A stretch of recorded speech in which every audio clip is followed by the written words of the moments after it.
گفتم الان وقتشه یک پیام و یک نصیحتی داشته باشم اون جوانایی که قرار این پست ببینن، با مدرک و سند صحبت کنم. دوست عزیز انشاءالله این پست به دست پسر خود من برسه.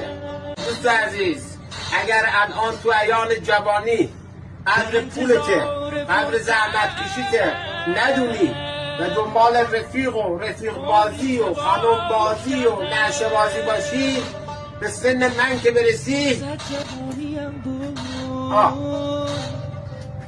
خونت پاره.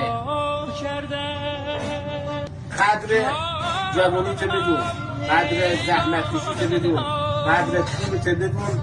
اگر خواستی اشغال کنی بذار وقت بره اشغال، بره نشه خوری، بره مشروب خوری زیاده. فعلا جمع کن.